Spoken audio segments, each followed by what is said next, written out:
E falar algumas coisas que eu acho histórias interessantes, assim, relacionadas à Bíblia. Primeira, Santo Graal.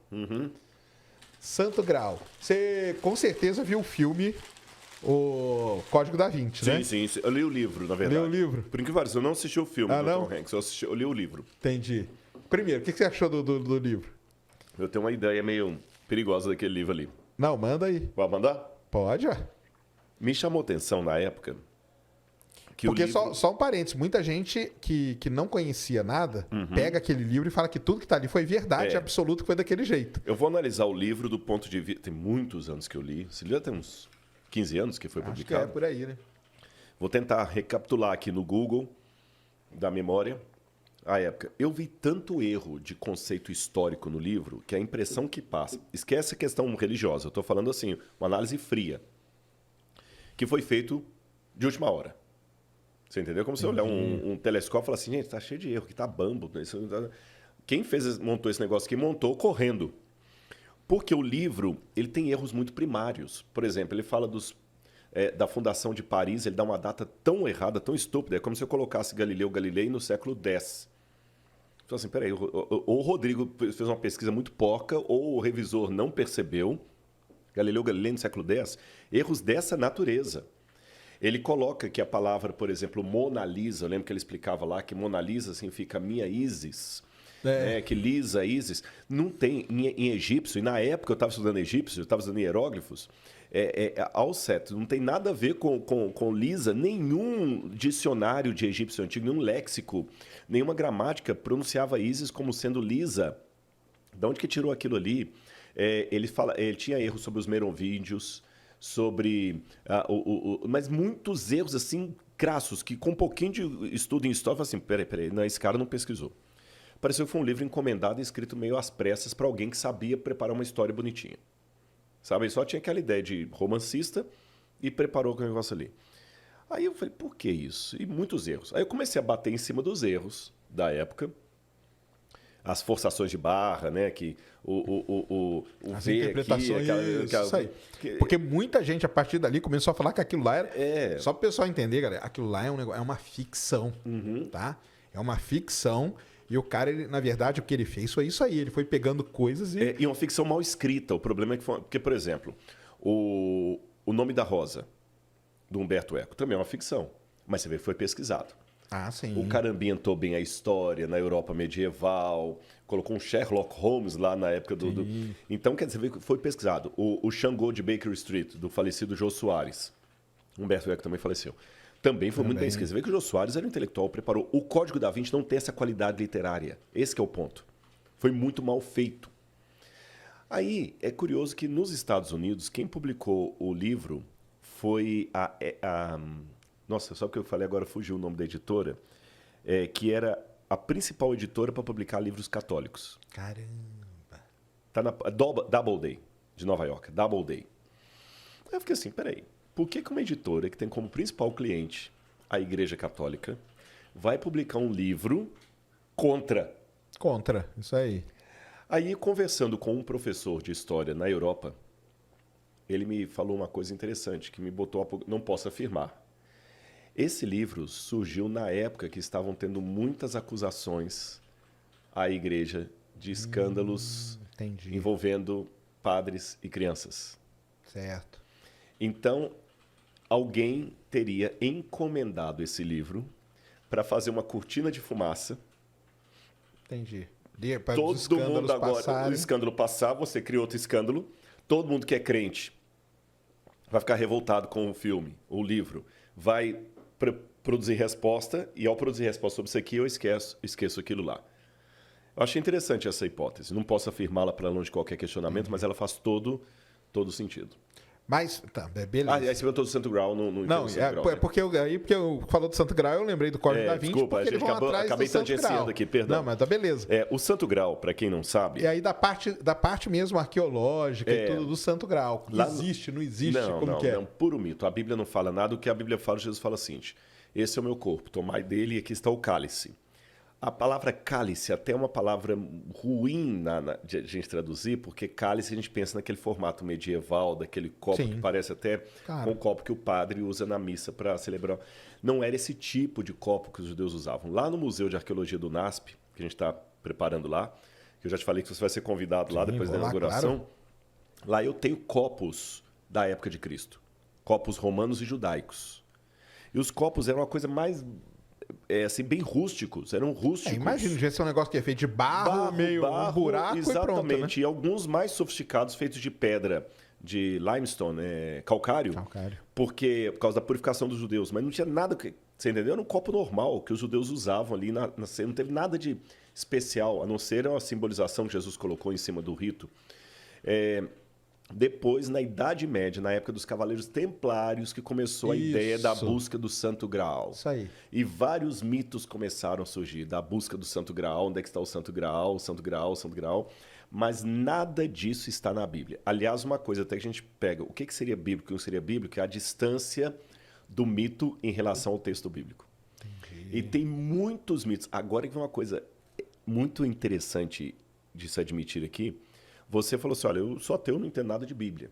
Mas você sabia que alguns... Eu tenho essas pesquisas até naquele livro que eu te dei, O Ceticismo da Fé, que ateus têm tirado maiores notas em conhecimento bíblico do que cristãos nos Estados Unidos e algumas partes da Europa. É mesmo? Por quê? Isso aqui até eu estou aproveitando o seu espaço aqui para chamar a atenção daqueles que estão assistindo a gente, que são crentes. Se você não estuda a sua Bíblia, você vai começar a falar bobagem em nome da Bíblia. Ah, sim. O Chesterton dizia o seguinte, quando você não acredita em Deus, você pode acreditar em qualquer bobagem. Eu vou parafrasear o Chesterton. Chesterton foi um intelectual católico. Se você não é cristão e não estuda a Bíblia como deveria, você também vai acreditar em qualquer bobagem. E Sérgio, eu vou falar uma coisa aqui, mesmo você não conhecendo a Bíblia, você vai conseguir perceber o absurdo das respostas. Eu tenho tudo isso em pesquisa do Pool Forum, e também de um outro instituto lá, que agora me fugiu o nome, mas o Pool é um dos principais dele, faz pesquisa sobre conhecimento religioso. Pena que isso é mais nos Estados Unidos do que aqui. Mas a realidade do Brasil não deve ser muito diferente, não, porque a gente tem pouca pesquisa de campo.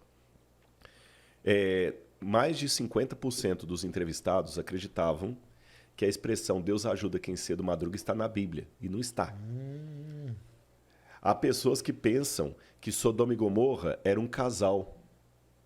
Ah, mas aí não. Aí até eu sei que não. 13% de pessoas religiosas, e as pesquisas tabuladas, tá? Nível superior, crianças, tudo, acreditando que Sodoma e Gomorra eram duas mulheres. Tinha gente que não sabia que o Sermão da Montanha estava na Bíblia. Tinha gente que achava que o Evangelho de Tomé é um dos evangelhos da Bíblia. Isso é uma coisa assim tão absurda. Então, nós estamos vivendo hoje, com muita tristeza no coração que eu tenho que admitir isso para você. E antes que alguém fique revoltadinho aí e mande mensagem mal criada, vamos corrigir a estatística mudando os nossos hábitos, nós que somos crentes. Sim, claro. Nós não podemos hoje dizer que o mundo cristão conhece a Bíblia. Eles conhecem os mitos. Esse, na verdade, é um fenômeno que não é só do cristianismo, isso que eu até ia te perguntar, porque talvez aí do seu lado, né? Porque no meu eu sei que sim, mas no seu os mitos são mais interessantes do que o texto mesmo que tá ali. Tipo, eu falar assim, pô, tem lá o Santo Graal, cara, o pessoal atravessou a Europa para ir atrás do cálice, que é onde tava Porque isso aí fala, caramba, que história maneira, né, cara? Não, cara, você vai ler, não tem nada disso. Os caras estavam ali sentados, comiam, bebiam, igual a gente faz, igual hoje, tá tudo bem. Como que é os mitos aí? Eu vou responder isso em 2 níveis para você. Primeiro nível, a questão dos mitos. Eu hoje acho que o problema é mais profundo. Por quê? Falando de mito, é muito interessante ler a Ilíada de Homero, mas o pessoal prefere assistir o filme Troia. Não quer ler a Ilíada. Sim. Pô, mesmo falando sei lá, 2.000 páginas? Mesmo falando do mito, o pessoal não quer ler. E está piorando, que agora o filme traz um monte de coisa que não está no livro, que não está no original, muita coisa romanceada, licença poética. Mas o pessoal é mais cômodo assistir o filme na Netflix do que ler o livro. Eu estou falando de mito. E nisso aí, quantas frases de Nietzsche que ele nunca falou, que o pessoal falando de Nietzsche, Quanta coisa que não foi dita, porque é mais cômodo. Então, Eles criam um mito do mito, né? o mito do mito. Não é só porque o mito é mais fantástico, é porque hoje eu acrescento a isso que você falou, uma preguiça mental. Ah, sim. Que eu quero tudo então mastigado. tá em todas as áreas, todas até as na de áreas. vocês. E na Bíblia está também. Entendi. Então, o primeiro ponto é esse, a preguiça mental. Segundo, a simplicidade da Bíblia, eu concordo com você. O mito chama mais a atenção da pessoa. E nesse aspecto, a Bíblia dá a mão com vocês, que são cientistas. Porque a tendência da Bíblia, se você olhar a Bíblia friamente como um livro histórico, um livro, uma produção de literatura, você vê que a Bíblia sempre tenta puxar do mito para a realidade. Entendi. Por isso que falou assim, coisa tão simplesinha ali, o mito chama a atenção. E é mesmo. Porque você compara, por exemplo, as cosmogonias. Até vou dizer aqui de uma maneira bem intelectual. A visão bíblica de Deus, ela é intelectualmente muito sofisticada. Muito sofisticada. Se comparada à mitologia, à teogonia de Hesíodo, por exemplo. Quando você vê o caráter de Zeus, Zeus vindo, pega a mulher, não sei o que e tudo, e o Deus de Israel, como ele é muito mais sofisticado. Você sabia que de todos os mitos do passado, a Bíblia é o único livro, estou colocando mitos, não que eu estou colocando a Bíblia como mito, mas estou dizendo assim, vamos colocar assim, os grandes livros produzidos no passado, né? As teogonias. O único livro do passado que coloca a divindade antes do universo é Deus, é a Bíblia. É a Bíblia. Todos os outros, Enuma Elish, o épico do Gilgamesh, todos esses grandes mitos, o Atrahasis, quando falam da criação, os mitos sumerianos, egípcios, quando falam de Atom, o universo estava lá, ou se autoexistiu, ou se autofecundou, e depois vieram os deuses. A Bíblia coloca o Deus antes e fala o seguinte, ele não pode ser reduzido a um boneco de barro que você vai ficar... Isso é muito sofisticado. Entendi. Claro. É muito sofisticado. A Bíblia quebra a ideia do totem. A Bíblia quebra a ideia do... Quando constrói, o Salomão vai fazer o templo em Jerusalém, falou, Senhor, eu sei que nem o céu dos céus se podem conter. Quanto mais essa casa que eu fiz. Diferente da liturgia babilônica, onde o Deus vinha e morava mesmo ali naquele santuário. Estava ali, a casinha dele. Então era muito sofisticada a Bíblia. E eu concordo com você. O mito, ele é mais fascinante, por isso que muitos correm para o mito e deixam de lado a história real que a Bíblia apresenta. Pena, porque apresenta uma propaganda negativa da Bíblia. Segundo, existe uma preguiça mental hoje que me faz correr para os resumos e não mais para o enredo lido. E em terceiro lugar, o milagre da Bíblia está em mostrar Deus agindo nas coisas simples do dia a dia. Aí, quando acontece uma aparição, uma epifania de Deus gloriosa, ela faz sentido porque Deus se revela na simplicidade. Entendi. Beleza. E então o Santo Graal não tem nenhuma prova, não tem nada. Nem zero. arqueologicamente falando. Não, zero. Qualquer arqueólogo que vai buscar Santo Graal é como um físico que vai comprovar a Terra plana. Entendi. É um negócio assim que Caramba, chega a esse grau de absurdo. Se eu falar que estou querendo... É lógico. Houve no passado algumas surpresas, houve. Quando o Heinrich Schliemann falou que ele queria encontrar Troia, a academia toda riu dele. Porque Troia é um mito. E ele encontrou Troia.